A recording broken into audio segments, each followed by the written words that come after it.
Hey, Nicole Roberts Jones here, and welcome to this episode of the Meaningful Work podcast. I'm always excited, blessed, thrilled, and saying yes to my calling as I do these episodes. And so, listen, y'all have to know that I study, I pray, and this is the insight God has uh, imparted to me that I thought was only going to be for me. And then I realized He taught me these things so that I might share it. So, before I start, let me say my allergies are off the chain today. So as I cough, I'm gonna move away from the camera. I mean the microphone. So these episodes are recorded live. So, with that said, I'm starting a conversation. This is part one in a three-part series called Cracking the Code. And really, what I'm going to walk you through are the secrets to defining meaningful work for you. Not for your mother, your cousin, your sister, no, for you. You got to understand all of us have our own calling, our own arena God has called for us to tend to and to keep. And so, in this three-part series, my goal is to teach you what that looks like, how to define it for you. I'm going to give you a gift, so hang tight for that to help you actually do the work I walk you through in these episodes. Now, a couple things before I start. As you come in, especially those of you that are here with me on YouTube, I'd like to see your comments. So tell me hello, tell me where you're joining from, what city, what state. If, as I share, you find something valuable, I want to know. Tell me what it is. Tell me, ooh, I stepped on your toes. Tell me. I read every single comment that you post. All right. Last thing I'm going to ask you to do before I start to go in is share. Share this content with people in your network because you never know if this is the missing ingredient to them going after their meaningful work and life as well. All right. So, with that, again, we're going into cracking the code. And really, to crack the code, we got to use what I call the fulfillment formula. So, let me also say before I start, this episode might be a little longer than usual. Usually, I like to try to keep these to 30 minutes or less, but because I've got to give you context to this code that we're cracking, this one might take me a little longer. Okay, so let me go back to why I'm even doing these podcasts. So I shared this Bible verse with you in episode one. Beloved, I pray that you may prosper in all things and be in health, just as your soul prospers. See, God wants our soul to prosper. I call that doing work that sets your soul on fire because who walks around talking about souls prospering? But I like to think, or I not like to think, I know that when I'm doing the work that God has crafted and created me to do, I am happy. I feel like I'm not working. I could be in here for hour upon hour because I love what I do. That's what I mean by your soul being on fire. It's the excitement and zeal. Okay.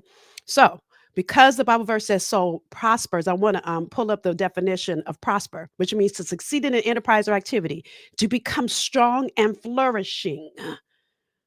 So, of course, God wants you to succeed and He wants you to be strong and flourishing. He wants you to thrive. By the way, those of you that are listening on audio, I'm always going to encourage you to come on over to YouTube because I'm showing slides. My YouTube channel is nrjnetwork.com. Okay. Now, this whole conversation is in alignment with this Bible verse that I shared with you during episode one, which God dropped in my spirit. Told you the whole mandate He gave to me, and then I realized it was for all of us. And it's Genesis 1:28 that says, Then God blessed them, and God said to them, Be fruitful and multiply, fill the earth and subdue it. Have dominion over the fish of the sea, over the birds of the air, and over every living thing that moves. So, we're highlighting here be fruitful, multiply, subdue it, and have dominion. This is what I call the fulfillment formula. And really, if I break it out even further, you see it's D plus F equals M. It's the DFM formula. Mhm. And so that really is what I'm going to walk you through. And before I start to go in on this formula, I want you to understand why this is so important to me. Okay. So it's really based on my own journey. So some of you guys that have been here with me for a while, and by the way, if you see me looking down, it's because I'm looking at my notes because I could talk about this for the next 3 hours, but I'm committed to keep it under 40 minutes if I can, right? So listen, when I got called into this work, it was at a time in my life that I had the job I've dreamed of ever since I was 7 years old. And some of you guys that have heard my story, hang tight. I want to make sure those of you that haven't understand why I too had to understand how to crack the code to live as the highest and best version of who God created me to be. How I began to do this work, how I got clear on my lane, how I got clear. And now that clarity, I've studied it, read books on it, gone to classes, got certified on it. And now I'm teaching it to you. So again, I started this work. This was back in 1993 when I had the career I've dreamed of ever since I was 7 years old in the entertainment industry. Back then, I was working for Viacom's largest cable network. We had an outreach to over 89 million homes on a weekly basis. From there, I got elevated into a casting position on the number one television show on Fox. And then from there, I worked for an entertainment group, and what we produced generated over $12.6 billion a year. The television shows, the films we produced, right? So sharing that with you because I was playing pretty big, and I loved every minute of everything I was doing. But in the dark of the night, when I was by myself, I felt like something was missing. And I couldn't understand, how can I feel like this when this is the job I've dreamed of ever since I was little? But I felt like there was a hole in my soul. And some of you may be in that place right now. And if you're not there yet, you will be. I remember reading Michelle's book, Michelle Obama. I said Michelle like I know her. Michelle Obama's book, Becoming. And she talking about having gone through law school and raised through the ranks and got to the highest position in her law firm and realized she hated it. So whether you're in a place where you hate your job or you feel like something is missing, this is for you. And again, if you're not there yet, you will be. So hang tight. This strategy is still going to bless you. So I remember feeling like I was at a crossroad. And in the middle of that, my one of my good girlfriends invited me to volunteer at a church at our church on a Friday night working with young women. And when I started working with young women that night, as their eyes lit up, my heart lit up and I said, "Oh my God, this is the thing that's been missing." I didn't even know what to call this thing. And I realize now, years later, that it's called coaching. But for the first time in my life, my soul was alive. So I had a decision to make. And that's the crossroad I was at. See, in one direction was everything people knew me for. In one direction was my undergraduate degree, all the ways I had climbed and matriculated through the entertainment industry and all the perks I had gotten, the VIP status, the events I had gone to. Matter of fact, my girlfriends were saying to me, "Are you crazy? Do you know the red carpet event we went to and the VIP status and all the premieres we get to go to?" And in this direction was this thing that I had never heard of.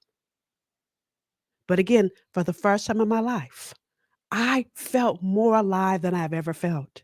And so I had a decision to make. And so many of you are at that same crossroad right now. It was in that crossroad that I began to study. And in that study is when I began to learn all the things I'm imparting to you in this three-part series, right? So part of that, and by the way, yes, I started coaching. And yes, by the way, the thing that's so interesting is your purpose matriculates, y'all. Was I meant to do TV and film? Yes. Do I miss it? Yes. And I'm sure guys at some point is going to call me back into it. But here's the thing I think is interesting. When I worked in television and film, I did casting and production. What do I do now as a coach? Casting. I'm helping you get in the right role that God ordained for you. And production. When I'm working with entrepreneurs, I'm helping you produce all the ways that you should serve people. When I'm working in corporations and developing programs, that's production, y'all. So what God did was enlarge my territory. More about that as we go deeper into these episodes. But here's what I want you to get. I've got to walk you through steps. Before I do that, let me give you some more context to this conversation. Okay. So, by the way, I saw this quote. Oh, let me say this. I didn't tell you. We're in the first step, by the way. The DFM formula, the first step is dominion. Okay. Now, I saw this quote some time ago. Exercising royal dominion over the earth as God's representatives is a basic purpose for which God created man. Man is appointed king over creation, responsible to God, the ultimate king, and as such, expected to manage and develop and care for creation. This task to include actual physical work. Deep, right? Now, anytime I think of royalty, and to give you context to this, I want to put it to you like this. You were created to be royal. You were created to be royal.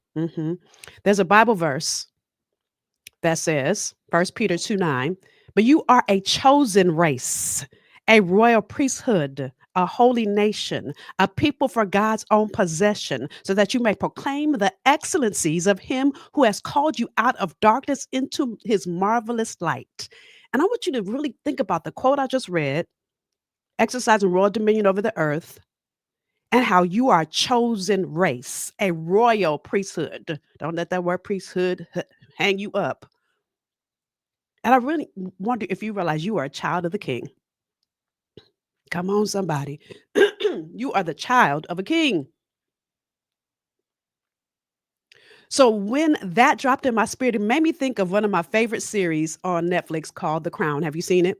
Now, spoiler alert, I'm not going to tell too much if you haven't seen it. Now, in full disclosure, I've only seen like the first 3 seasons. I didn't watch all of it. But the thing I think is so interesting about that series is watching Queen Elizabeth and how she became queen. We start her off as princess. And so there's 3 things that we learn from or really that I think are paramount to this process before I walk you through you having dominion and you understanding that you are royal. There are 3 steps that movie understanding your royaltyness, your royalness, yeah, that are important here. And I'm gonna walk you through the 3. So first is you've got to let go of who you were. You notice I said who you were. Now, again, if you watched The Crown, you notice that when Elizabeth became queen, first of all, she was already married. Her surname shifted. She no longer had her husband's surname. She had to let go of who she was the to become the crown, to become the queen.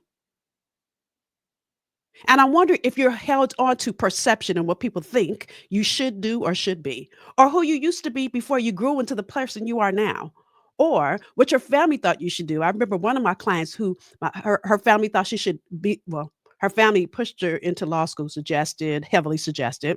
She climbed through another lawyer, climbed through the trajectory of being a lawyer, was doing great, but always wanted to be a journalist. So she got to that crossroad. Does she go into journalism or become partner in her law firm? What do you think she did? She let go of law, of who she was, to become a level of herself she had not yet become. And the hardest part sometimes is letting go of who you are to become who you have not yet become. There's a Bible verse here that says, therefore, if anyone is in Christ, he is a new creation. Old things have passed away. Behold, all things have become new. There's another Bible verse that just popped in my spirit. I believe it's Philippians 4:13 through, hold on, I'm gonna look it up real quick because it just popped in my spirit. That says, forgetting those things which are behind and pressing forward to those things which are ahead, I press for the mark. Right. So let me look it up so I can tell you where it is. I know it's in Philippians. I think it's Philippians 13 or 14, something like that. Hold on, y'all. I'm looking. 3, yep, 3:13 and 14. Now I'm gonna read it. Brethren, I do not count myself to have apprehended, but one thing I do, forgetting those things which are behind and reaching forward to those things which are ahead, I press toward the goal for the prize of the upper call of God. Forgetting those things which are behind. Your bio, your resume is done, complete. What's the version of you that you have not yet become? See, when you're royal, you let go of yesterday to move into tomorrow. So that's part 1 there. All right. So then let's move into number 2. Number 2, when you become royal, your identity is partnered with an entity. Your identity is partnered with an entity. I said this in episode 1. And by the way, if you didn't listen to episode 1, go listen to the first episode of the podcast. Because what I'm going to say right now, totally, I walk through this much more deeply. When you say yes to God, God is looking for you to partner with him to do the work to bring the kingdom here on earth. That's why he gifted you a certain way. That's why you have a natural propensity for certain things. You love certain things and you hate certain things. That's because God intended that. The question is, are you clear on God's intention for you? And are you willing to partner with God to do the work He crafted and created you to do? The thing I love about watching The Crown, again, if you haven't watched it, go watch it. If you've watched it, then you're going to hear what I'm saying, or go watch it again, is that Elizabeth had to let go of who she wanted to be and partner with an entity to bring the monarchy forward. The same way God is looking for us to bring the kingdom forward here on earth. And you don't need to be in a pulpit to do that. Matter of fact, can you imagine if we all were only in the pulpit? Who would make our food? Who would make our coffee, which I'm getting ready to drink a sip of right now? Who would make our lipstick? Who would have care products that I so need? I can go on and on. Who would have my foundation and my lipstick? We all are needed and necessary. Matter of fact, had somebody not be gifted Steve Jobs for a phone, I couldn't have looked at my Bible verse that quickly. So I need you to understand God is looking for you to partner with him. That's a part of him making you in his image. Now he wants you to be a partner, a co-CEO. Well, not a co-CEO. I always say he's a CEO. I might be the COO, right? But he's the boss. And then number 3 here, right? Oh, let me say this, heir. Heir means a person inheriting and continuing the legacy of a predecessor. Join heir, y'all. One who inherits or is entitled to succeed to a heredity, rank, title, or office. So you are inheriting a legacy. I can't wait for you, by the way. You've got to watch my first guest when I interview Apostle Isaac Petrie. Let me tell you, he goes into that deep. Don't miss that episode, y'all. Don't miss that episode because I'm just giving you highlights here. And I'm giving you these highlights so you can understand when I start going into dominion in a second. Because you've got to understand, God did not create you to be a second rate version of somebody else's first rate. Because if you're going to be a copy of somebody else, then why are you necessary? I'm going to leave that right there. Okay. So, as heir, which is number 3, oh, and if children, then heirs, heirs of God and joint heirs with Christ, if indeed we suffer with him, that we may also be glorified together. That's Romans 8:17. Almost forgot to say that Bible verse, right? So, number 3 is heirs. You have an assignment to finish God's work. As heir to the throne, you have an assignment to finish God's work. That's what your royalty is all about. That's what it says in the Lord's Prayer. Matthew 6:10, your kingdom come, your will be done on earth as it is in heaven. Have you ever really thought about what that means? I know when I was little, that was the very first prayer I learned, the Lord's Prayer. But have you ever stopped to really think about what you're saying as you say the Lord's Prayer? Little homework if you haven't. Read it, pull through it, and really look at the meaning behind each of the words out of there. So, now that you understand that you are an heir, that you have been crowned, that you are, look, I call myself God's favorite. So I'm Princess, right? So funny. My favorite artist is Prince. This has nothing to do with what I'm saying, but when I just said Princess, it made me think of Prince. But anyway, focus. I need you to understand that you have an assignment. Just like Queen Elizabeth knew that she had a task to fulfill, so do you, which moves us into the first section of our DFM formula, which is dominion. So, to make sure you understand, and really it says to subdue and have dominion, I want to break down these definitions. Y'all know I love a good Webster's Dictionary definition. Subdue means to overcome or bring under control. Dominion means supreme authority, absolute ownership. And I wonder if you realize that God has gifted you with something that you are to oversee, just like Queen Elizabeth. She had a monarchy to oversee. You have an arena to oversee. Just like Adam and Eve, I told you God created the garden. First episode, Genesis 2:15. He put the man in the garden to tend to it and keep it. What's the arena that God created you to tend to and keep? So, because we don't walk around talking about dominion, I call this dominating in your lane. And that's our conversation for today. I'm going to walk you through the 3 steps to dominate in your lane in these 3-part series. But here's what I want you to also understand as we talk about dominating in your lane. So, years ago, I Another Bible verse that got dropped in my spirit was Matthew 5:16. You're gonna hear me say this one a lot if you're around me. Okay. Matthew 5:16 that says, let your light so shine among men that they may see your good works and glorify your Father in heaven. So instead of me saying that way, I call it your brilliance. And I need you to understand this. And so a couple years ago, I created what I call a brilliance framework. And that brilliance framework is what I'm really going to walk you through. But before I say this to you, for you to live any less than what God has created for you would mean that you're being deliberately mediocre. Mhm. Deliberate mediocrity is a sin. So when you're settling, when you're staying comfortable, you're staying in the position you're in because of comfort, and you know it's that the place you're in is done and over. Many of you, your job is no longer big enough for your gift, but you're deliberately staying mediocre because you won't make the move, because you're afraid, because you can't see how. Well, I'm going to walk you through the steps so that you can begin to make the move you need to make. And the first step is to get clear on your arena, right?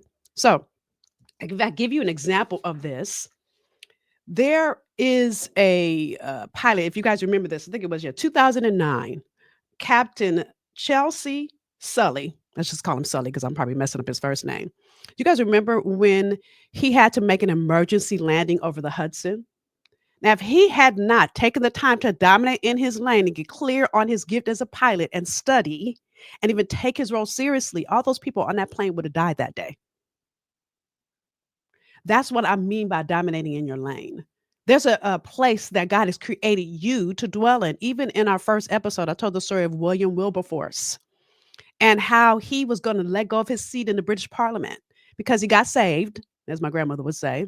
And so he thought, oh, I'm supposed to do something in the ministry. Well, guess what? Ministry means to serve a group of people. We all are doing ministry every day. We do what we do. We're serving somebody that needs us. And that's exactly what Sully did. Another example of this, and the reason I used the picture I used when I put the dominating in your lane, and bring it back up here, I put a runner there, is because think about any Olympic sport you see, especially track and field. Now, I remember reading an article a couple years ago. Gwen Torrance, back in 1995, was known as the fastest woman alive. And she was running a Olympic race, and I believe this was a pre-qualifying race because the Olympics are usually played on even years anyway. And so she ran a race, and to make a long story short, she won. Okay. So you know, if you've ever watched an Olympic track meet, you know after they win, they run another lap. They're holding up their flag. They're waving at people. They're being interviewed by various journalists. And so while all of that is happening, the judges are watching the replay. And apparently, Gwen won running in somebody else's lane, which gets you disqualified. And many of you are doing the same thing.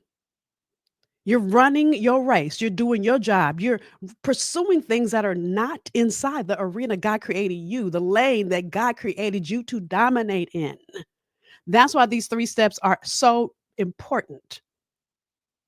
So, one, you got to be clear on what the lane is that you are meant to be in. So to help you get clear, I created, and I told you the story, Matthew 5:16, a couple slides, a couple minutes ago, by letting your light shine. And I call letting your light shine, I call your light your brilliance because it's my goal from myself and any client that I get to work with that your light is shining so bright that you need to hand somebody a pair of shades to see you because you are that bright because you're letting all your brilliance shine in its full splendor.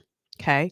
So I call this my brilliance framework. There are 4 steps that you need to live in complete dominion, to live out the DFM formula. I'm going to walk you through these first 2 today, which are passion and proficiency. Okay, so to get clear, you've got to know, what do you love?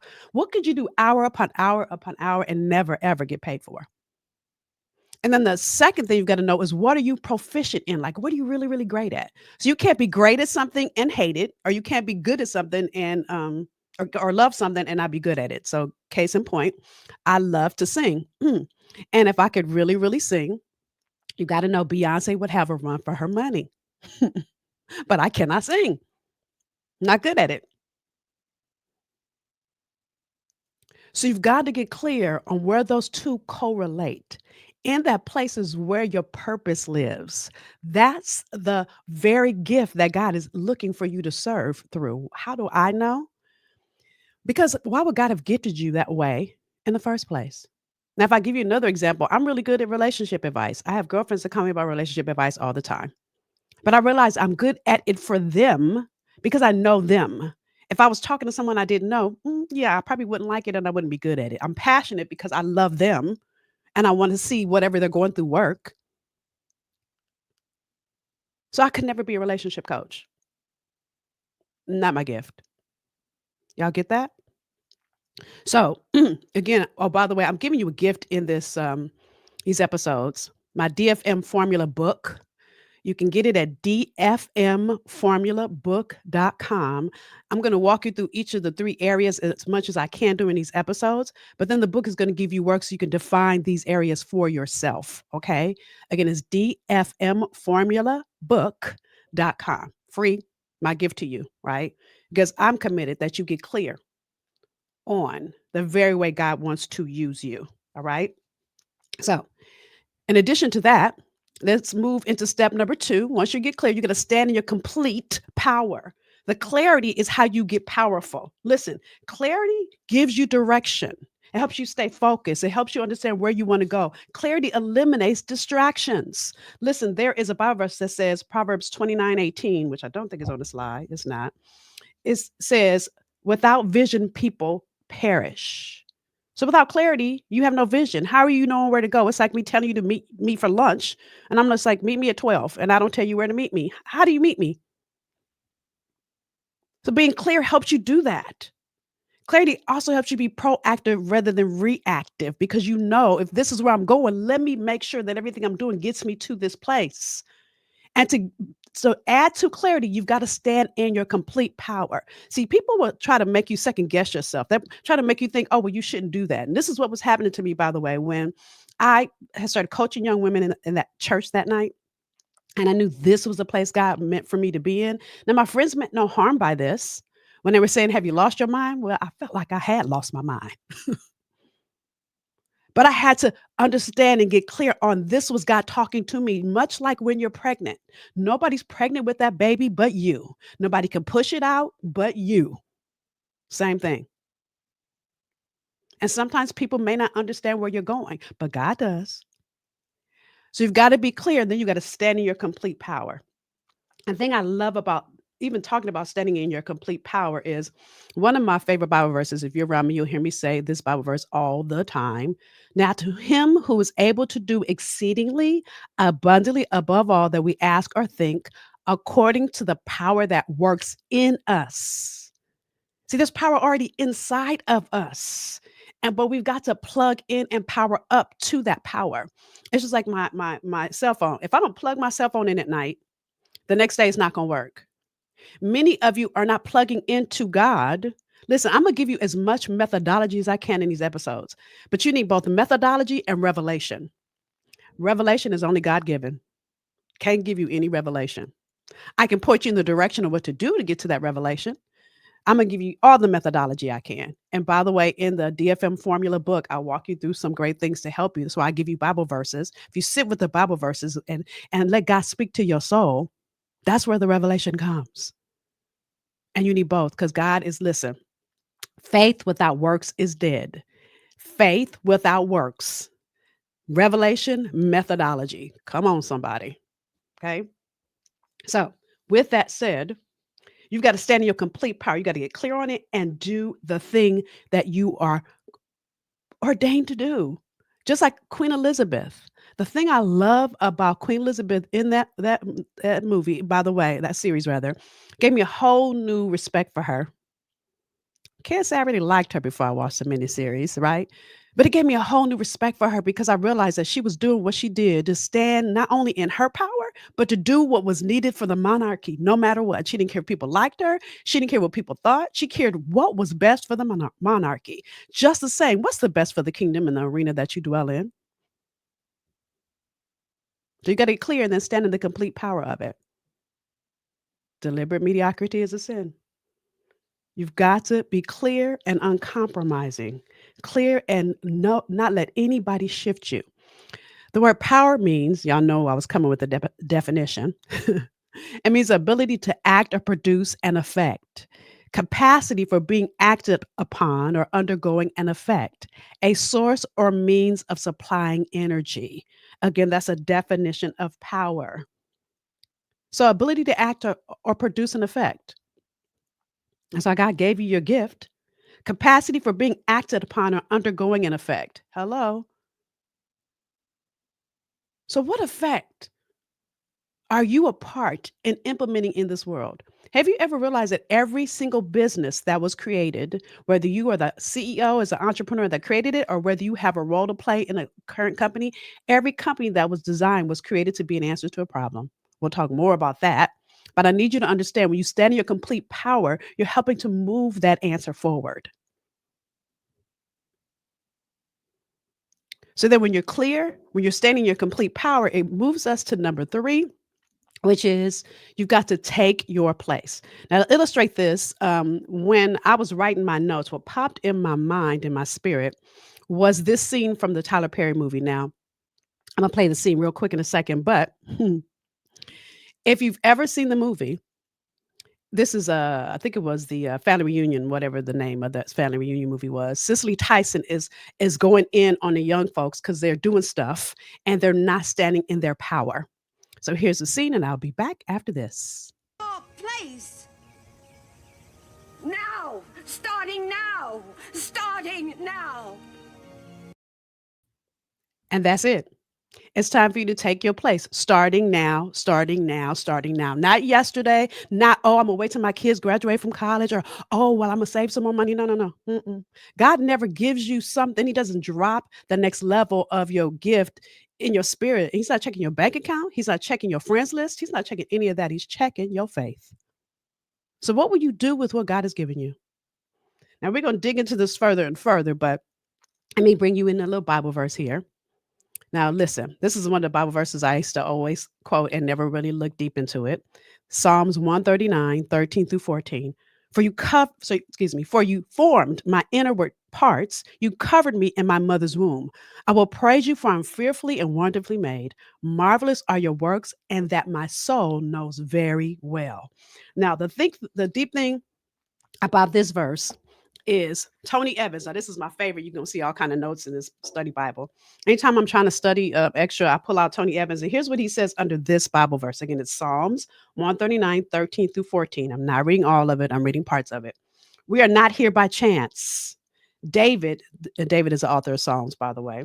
David affirms that God had not only created him, but he had actually knit him together in his mother's womb. Have you thought about that? God knitted you together in your mother's womb. He knew the exact way he was going to use you here in this world. He gave you gifts and talents to align with that. You too are a work of art that God put together by hand. You have been remarkably and wonderfully made. No matter the circumstances surrounding your conception, no matter your ethnicity or gender, your existence is intentional. So here's what I want you to consider as we close. You're a Bentley. You are a Bentley. Now, let me tell you the difference between a Bentley and any other car. See, a Bentley is a limited edition. You'll never see a Bentley go on sale. All the other cars, including a Mercedes, goes on sale. You'll see commercials about sales and the special President's Day weekend sales, et cetera, et cetera. Not a Bentley. God created you to be a Bentley. And in order for you to stand in the full power of what that means as a royal heir, you've got to be clear on your dominion, stand in the full power of it, and take your place. So that's it. That's it for this episode. I have so much more to pour into you. I want to encourage you to go and grab this book, y'all. Put it up one more time on the screen. dfmformulabook.com. Again, it's free, my gift to you. And why am I giving you this gift? Because I want to ensure that you can implement from what I teach you. It's one thing for you to listen to these episodes, which is great. But if I'm going to be honest with you, I could care less if you're motivated or inspired if you don't implement anything. What's the point? What's the point of spending this time with me? What's the point of spending this time with me if you don't move what you learn forward? So that's it, y'all. I got so much more. That was step one. I got two and three. So come on back, watch the next few episodes. Again, please share value you got. If you have questions, post them. And by the way, you can also email us questions. And I really want you to email questions if you have them. Info@NicoleRobertsJones.com, because I want to make sure, listen, I'm here to serve you. I can't serve you if I don't know what you need. So whether it's about this episode or something about meaningful work that has nothing to do with what I shared here, if you have questions, you never know when I might use your question as a topic for a future episode.